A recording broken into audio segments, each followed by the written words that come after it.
Magandang araw sa inyo mga kasabong at welcome back ulit dito sa ating YouTube channel na Logi Sisiw Academy.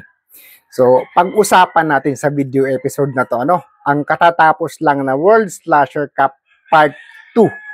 So, before that, gusto nating ipaabot ang ating paghanga and congratulations sa dalawang nag-champion. 8 points ang ating idolo na si Frank Berin na naka 8 points at pangalawang champion na naka 8 points din ang magtatay na Romulo ang magtatay na Romulo na Sir Tonyo So congratulations po sa inyong lahat So nakakatawa kasi I was there during finals and talagang heart-wrenching yung labanan. So ito magbibigay tayo ng analysis natin So i-analyze natin ang nangyari sa labanan at kung bakit sila ang nag-champion. And kung mapapansin nyo sina idol natin na Frank Berin 8 times so 8 times na silang nag-champion sa World Slasher Cup, and this year back to back. So champion sila ng January, champion din ng May ng Fiesta edition ng World Slasher Cup na 9-cock na derby. So talagang nakakatuwa dahil bibihira ang nakakagawa ng ganon bibihira nakakagawa ng ganon. So champion sila, and bakit nila nagagawa na maging 8 times na champion na sa World Slasher Cup? So talagang sabi nga natin sa labanan kailangan natin ng swerte, pero hindi tayo pa pwedeng magdepende sa swerte kasi kung sa swerte lang tayo nakadepende, lahat ng taon-taon, lahat ng 2 times a year na sumasali sa World Slasher Cup, kung equal ang chance ng swerte, malamang lahat sila nag 8 times na So what sets apart the consistent ones versus yung mga occasional na nagcha-champion? So ito opinion ko lang to, pwede yung paniwalaan, pwedeng hindi. Pero nandun nga ako, kaya sasabihin ko ang opinion ko sa nangyaring labanan. So basically nandun tayo dahil gusto nating makapag-update sa mga kasama natin kung anong nangyayari sa labanan, sino ang nag-champion, ano ang contributing factor para sa pagiging isang champion. So nandun ako, naglalaro ako ng konti So ang mindset ko, yung analysis ko is, of course, sa mga ganyang big events, ang tinatayaan ko lagi, ang pinipili ko lagi is matangkad na magulang. Kasi sa mga big event, lalo cock derby, lamang talaga matangkad na magulang. So yun ang naging basihan ko nung January, nung grand finals ng January. So nanalo ako ng 12 panalo, 1 talo. 12 panalo, 1 talo. So, yun ang naging reference ko. Ngayon, ito naman ang ginawa kong reference naman ngayong grand final sa analysis ko sa pagsipat. Pero, hindi umubra. Hindi umubra. So, nabugbog kaagad ako ng talo. So, 3 taya ko, puro talo kaagad. Kinontra ko ang entry ng Mulawin, kinontra ko ang entry ni Idol Patrick Antonio at iba pang idol natin. So, kinontra ko sila. Kasi ang kalaban, matatangkad, malalaki para sa paningin ko. Pero, hindi umubra. Hindi umubra. So, it's too late in the game bago ako nakapag-adapt.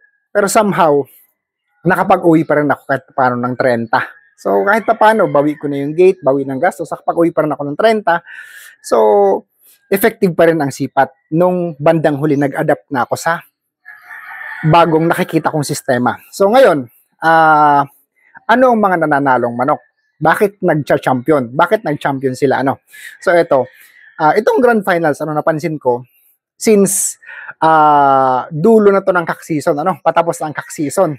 So, 2 factor ang nag-contribute sa ikakapanalo ng manok. So, unang-una, ang unang naging basehan natin is yung lamang ang maraming ipon na manok. Lamang ang malalim ang bulsa. Lamang ang malalim ang stocks ng panlaban na manok. Lamang ang maraming manok na magugulang na alas. So, mapapansin nyo, kung bakit ko nasabi yan, dahil unang-una, during January, nandun ako noong January, so, hindi ganun ka-impressive ang mga manok itong Mayo kumpara sa Enero. Yung January kasi, bagong lugon ang manok, lahat may ipon na alas, lahat bagong lugon, so talagang umuusok ang paloan ng manok. Pero itong Mayo, yung mga breeders, yung mga naglalaban, bugbog na sila sa laban mula December, January, hanggang Mayo, sa cock season. Sa pagdating ng Mayo, World Slasher Cup, ang iba, nagpipinans na lang, ang iba nauubliga na lang mag-entry kahit na hindi na alas ang manok. So ang iba naman, kahit alas pa rin, sobrang gugulang pa rin, matatangkad pa rin. Ang problema, medyo dry na, medyo short na ang palo. Kaya may mga napapansin ako na kahit isa, dalawa, tatlong konekta, hindi pa rin makatapos ng kalaban. Kasi nga medyo dry na, iba na ang palo, short na ang palo. So yun ang napansin ko. And napansin ko may mga uneven talaga na sultada. May mga nagpasok na medyo bata, hindi gaano magandang tayo. So talagang tinatalo sila ng mga nag-champion natin ng mga idol at mga runner-up natin ng mga idol. So, napansin ko, itong mga nag-champion at saka yung mga runner-up natin ng mga idol, si Idol Patrick Antonio, so yung mga manok nila, ang tayo, 11 ang paa. 11. 11 ang paa. So, 11 ang paa, matangkad pa rin, mabilis. Mabilis. So, malakas bumangga, posturado, balansyado. So, even yung champion na si Idol Frank Berin, puro balansyado, puro posturado ang manok. Even Idol Tonyo Romulo, posturado, balansyado ang manok. So yung mga laban nila, magugulang talaga ang kalaban, nakakasyempo na medyo bata-bata tingnan, so talagang pinapatay nila sa bangga. So yun ang nagkaroon ng diferensya, no? Kasi nga, sabi ko nga sa inyo, yung mga katulad ni Idol Patrick Antonio, katulad ni Idol Frank Berin, marami silang ipon, malalim ang bench nila. Kaya, pag naglaban sila dito sa World Slasher Cup, pinaghahandaan talaga nila yan. So marami silang ipon na alas. Versus doon, sa naubos na ang alas, kung mapapansin nyo, kung sa basketball, itong mga idol natin, ang gamit nila first 5. Itong mga nabugbog na sa laban ng mga nakaraan, ang gamit na lang nila is mga bench players. So kumbaga, kulang na kulang, talong-talo sa abilidad. Kasi kaya nga puro talo ang sipat ko na unang tatlo dahil doon ako nagbase. Pero hindi makakope up, hindi kayang lumaban, hindi kayang mahuli ng mga malalaki na magugulang. Para sabi ko nga, parang malayo sa kilos, malayo sa galaw. So, yun ang pumasok sa isip ko, kaya malayo sa kilos, malayo sa galaw, either baka palugon na or baka yun na lang yung mga natitirang manok na wala nang ibang magagamit, kaya yun na lang ang ginamit. Versus doon sa alas na hinahanda talaga ng mga idol natin, kaya talagang lumalamang sila sa panalo. Kaya ang game plan ko nung huli, sumabay na lang ako sa mga idol natin. Kaya kumbaga kahit paano nakapag-uwi pa rin ako ng konti. Nanalo pa rin ako ng konti. Sinabayan ko na lang ang mga idol natin kasi kumikilos ang manok. Saka yun nga, tumatak sa isipan ko na puro alas ang manok nila kasi may ipon sila versus dito sa mga hindi na gaanong alas ang ginagamit. So, tinatalo talaga nilang hindi gaanong alas kasi sa labanan dito sa mga big event, alam naman natin na kahit may factor ang swerte, mahihimay mo pa rin ang detalye kung bakit nananalo ang mga manok ng mga idol natin. And speaking, since 8 times na itong si idol natin Frank Berin, talagang na-master na nila ang sistema, na-master na nila ang formula ng paglalaban sa World Slasher Cup. So hindi lang naman natin may attribute yan sa manok, sa preparation, sa breeding and bloodline, sa pointing and everything. So kailangan magsama-sama yung mga factor para manalo, para mag-champion at may konting swerte.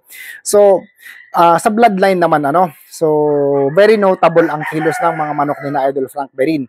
So nung January, mga gold ang ginamit nila at bulik. So ngayon naman, ngayong grand finals ng Mayo na World Slasher Cup 2, ang mga manok naman nila, kadamihan naman na ginamit nila is bulik pa din, bulik pa din. So talagang very impressive, and wala akong impormasyon kung anong bloodline yun, pero ang of colors ang minamanok nila, of colors. Iba pag kumonekta taas baba, iba pag bumanto ng paa.